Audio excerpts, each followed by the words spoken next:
pinag-uusapan, pinagpipistahan ang issue kina Kim Chiu at Zian Lim. Yung pakiusap po at panawagan ni Kim Chiu, nakakakitaan ko naman talaga ng katwiran, di ba? Let's put this to rest. Let's respect each other. Kasi noon naman pong mga nakararaang buwan, talagang hindi naman nagsasalita si Zian. Ayaw niyang magsalita tungkol sa hiwalayan nila ni Kim Chiu. Bakit biglang ngayon ratsyada ang mga pagpapa-interview niya? Kaya sabi nga ni Kim, bakit, 'di ba? Nakakaano naman, Romel. Opo, 'di ba sabi nga po ni Kim sa kanyang statement nung last December na huling usap niya na raw 'to tungkol sa hiwalayan nila. Pero dahil sa hindi tumigil ang kabilang panig, nauungkat na nauungkat kaya dapat daw itigil na lang daw po ang pagbanggit-banggit tungkol sa relasyon. Total tapos na para panatiliin nating tahimik ang lahat at may respeto pa kasi baka Sa isa't uminit isa, pang lalo. tama. Oo, Totoong-totoo yun. yun. Akala niya noon nung magsalita siya, yun na yun.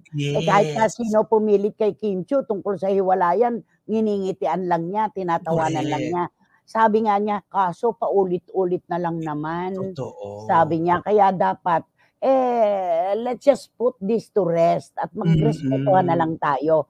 Kaya ang dami-dami tuloy na bashing na naman kay Zian ngayon na, bakit ngayon ka lang nagsasalita? Porke ba may pelikula ka na ipapalabas? May Bakit ganon. noon hindi ka nagsasalita? Eto, unang-una kay Juris Doctor Channel ng Amerika.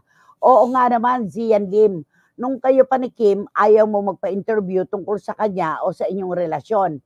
Pero ngayon, nahiwalay na kayo, ngayon ka pa maraming hanas. Tinotolerate ba yan ng girlfriend mo? O dahil ba wala nang pumapansin sa'yo at sa iyong pelikula, kaya ngayon ka nagkukwento? Aba, pumaparaan din, sabi. Pumaparaan din, di ba? Eto, ayan, sabi naman ni John, wow, si John, talaga nakatutok. Booking na si John sa opisina nila. Bakit? Pagka daw Christopher Minute na hawak na niya ang kanyang telepono at natatawa siya kasi nga siya yon. Ayaw niya magpabanggit na apelyido niya. Sabi ni John, tsaka na'y napakahalay tingnan ng isang lalaking kuda ng kuda. Hindi bali yung babae. Sanay na tayo na sinasabing ang babae kahit magsalita okay lang, may lisensya. Pero kapag kalalaki, parang hindi maganda sa pandinig at sa paningin. Totoo naman. Di ba? Tama ka, John. Kapag lalaki na, para bang pinagbabawalan ng publiko na magsalita ng magsalita kahit pa may gustong sabihin na karapat-dapat naman. Di ba? Nakakahiya nga naman na kuda ng kuda ang lalaki, yung babae katahi-tahimik, di ba? Ayun. Kaya yan, puro bashing. At saka na, di ba, ang ganda nung sinabi nga ni Kim na natapos tayo ng naghiwalay tayo ng maayos. Maayos. Huwag na natin sirain pa dahil sa sobrang daming lumalabas na kung ano-anong pa-interview ka paroon pa rito. May interview ka, di ba? Tapos na sana lahat. Huwag na natin pagalitin, di ba? Yun sana dapat. At saka tanggapin naman natin ang katotohanan na si Zian Lim ay nagkaroon ng mas maingay na pangalan dahil kay Kim Chiu. Hindi naman niya pwedeng sabihin na si Kim Chiu pa nagkapangalan dahil sa kanya. Ano to? Lokohan? At sabi ni Ching Bautista Silverio, hi Nay, bakit kasi hindi tumigil ang siya na yan sa kadadaldal? Ano ba gusto niyang palabasin? Nagpapapansin kasi hindi na siya relevant. Very defensive kasi guilty of cheating. Ayun. Okay. At sabi ni Boycie, nasagad na si Kim. Tama, dapat respetuhan lang. Ayaw mo magsalita nung una tungkol sa breakup nyo. Tapos ngayon ka nagkukukuda. Lalaki pa naman. Ewan ko, sabi ni Boycie Karagay.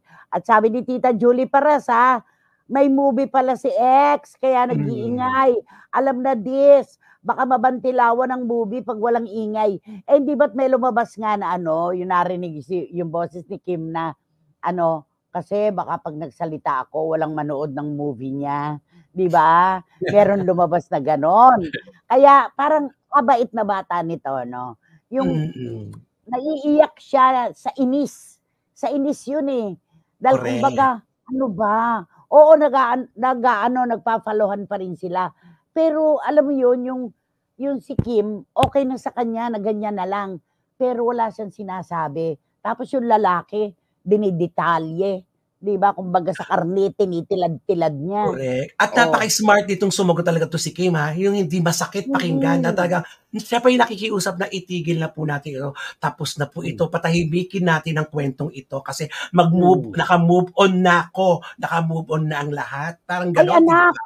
anak hindi niya sinasabi yon, ang pinatutungkulan niya don si Sian. Yung tapos na Yung 'to, let's 'di ba? put this to rest, oo.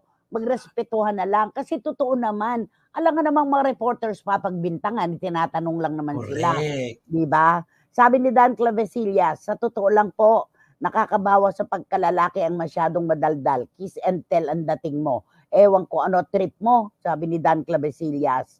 Ayan, nakakapag-text na si Dan. Sila hello, At Dan. ayan, sabi naman ni Wating-Wating na nagpaayos ng buhok, ewan ko kung ano, nagkamukha na daw niya si namayapang Tina Turner. Gusto raw Aba, niyang balikan yung nag-ayos sa kanya sa UK.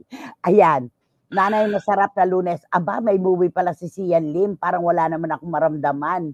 Puwede naman mag-promote without mentioning the name and the past. Ingay mo, Sian. Oh, 'di ba? Oo, mas maganda kung kikita ang pelikula sa sarili mong merito. Pero para gamitin mo ang iyong nakaraan at ang babae na naging bahagi ng buhay mo na mahigit na isang dekada, hindi talaga maganda sa panlasa, 'di ba?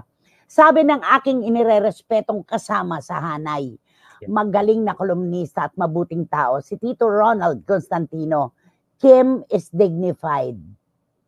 Take care, Christy dear. Kayo din po, Tito Ronald, lagi po kayo mag-iingat. Mahal na mahal ko po kayo.